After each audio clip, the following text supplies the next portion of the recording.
Hey, it's me, Donnie. Welcome back to my channel, and today I'm finally doing a skincare update for you guys.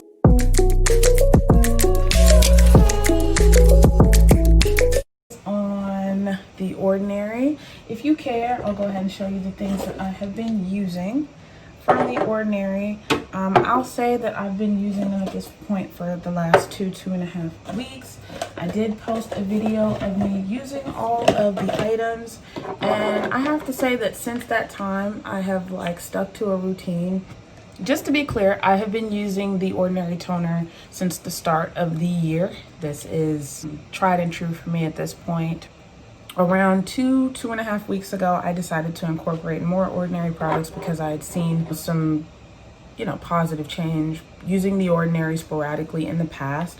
So the items that I decided to go with: the glycolic toner, Buffet, which is a multi-peptide serum, the 0.5 retinol and squalane, as well as the natural moisturizing factors with HA. If you're curious about my cleanser, I actually use a cleanser from Target from the brand La Roche-Posay. So I don't actually use a cleanser currently from the Ordinary, but outside of the cleanser, all of the items that are currently in my routine are from The Ordinary. As far as how I do my routine, it's currently at night because I do use retinol, and then on the weekends I do it during the day because I currently don't really go out much because of COVID-19. Right away, I'll go ahead and tell you that things seem to agree with my skin. I didn't really have that many adverse reactions. There were a couple of whiteheads, but honestly, I'm pretty prone to whiteheads, so I don't know if that was my skin reacting to this new skincare or if it was just my standard whiteheads.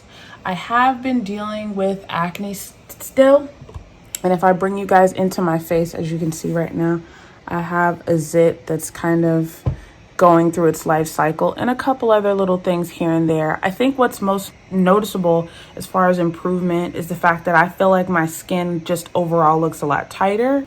I definitely have things as far as texture and fine lines that I still want to sort out. I feel like I can notice the most difference around my eyes. They're just a lot less tired. And when I say that they're a lot less tired, I've noticed that at the start of my day, when I wake up first thing in the morning, I don't look like hell warmed over. I'm definitely one of those people that doesn't wake up like this. I tend to look really tired and puffy in the morning. And I found that after 2 weeks, I don't really look tired and puffy. I kind of look like myself and a little sleepy. And when I say that, I mean right now how I look, I'm waking up like that most mornings. I do drink wine, so I think sometimes that kind of affects how you may wake up the next day. But overall, I have found that I wake up in the morning, I go into the bathroom to brush my teeth, and I'm looking in the mirror and I'm like, oh, I don't look that tired. It's crazy. Some things that definitely kind of concern me on my face right now are obviously my fine lines, and they definitely feel smoother. The lines are still there, but I just want to get rid of these lines. And obviously 2 weeks is not going to change things. They're still very much there. But as far as how they feel a lot smoother. As far as things that I want to target here in the future, there are some pigment issues that I want to take care of. But overall, I feel like my skin tone's evening out quite a bit. And that's saying something because I'm a lot lighter here around my mouth.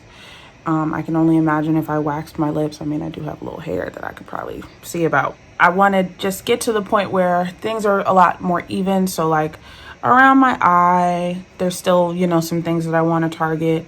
And then the fine lines, namely in my forehead, which you can barely see, but they're just fine lines that I want to attack. 2 weeks in, the noticeable difference is just that I look a lot tighter and a lot less tired. I don't feel like those bigger issues that I want to take care of have necessarily been eradicated yet. But with us only being about 2 weeks in, I wasn't expecting for there to be this overnight difference. Considering the price point of The Ordinary, I love the results that I've gotten so far. And again, it'll be interesting to see where we're at 4 weeks, at 6 weeks, at 8 weeks. Depending on how things go, I may continue with The Ordinary and then kick it up a notch as far as the things that I'm using. But right now, I'm really happy with how things are going. Like I said, I haven't gotten any adverse reactions, and I do try and treat my skin like sensitive skin. I don't necessarily know if I have sensitive skin, but I do know that I'm prone to breakouts. So keeping that in mind, I just treat my skin as if it's sensitive. I haven't had a dermatologist tell me that, but just based on what I've dealt with in the past, there's certain ingredients that I try and avoid, certain products that I try and avoid because they're known to be, irritating.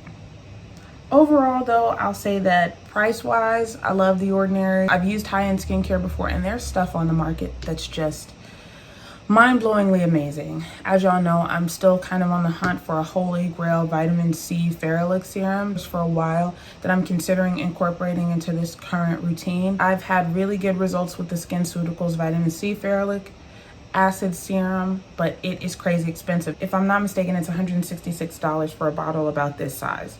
And if I remember correctly, this bottle is only $14.90. So again, I would much rather go out here and find affordable dupes than to drop that much money on skincare. So I definitely notice more of a glow, more of a luster in my skin. I think my skin tone's evening out quite a bit. And overall, I feel like I look a bit more supple and just less tired overall. So I'm happy for now. Positive changes being made. It's definitely surface level. There are other things that I definitely want to attack, but one thing at a time, one thing at a time. And more than anything else, it's going to be important that I stay consistent with this. I use these products at night, and then on the weekends I use them in the morning. Obviously, because retinol's in the mix, I try and stay out of the sun with this, which is why it's a night routine for me. I don't yet have a daytime routine necessarily for the weekdays, so that's also something that I'll be incorporating soon. But again, I wanted to make sure that I was used to this before I started adding other things into it. I think that getting a vitamin C serum will be good for my morning routine. My moisturizer is fine, but I personally feel like I should probably find a good SPF.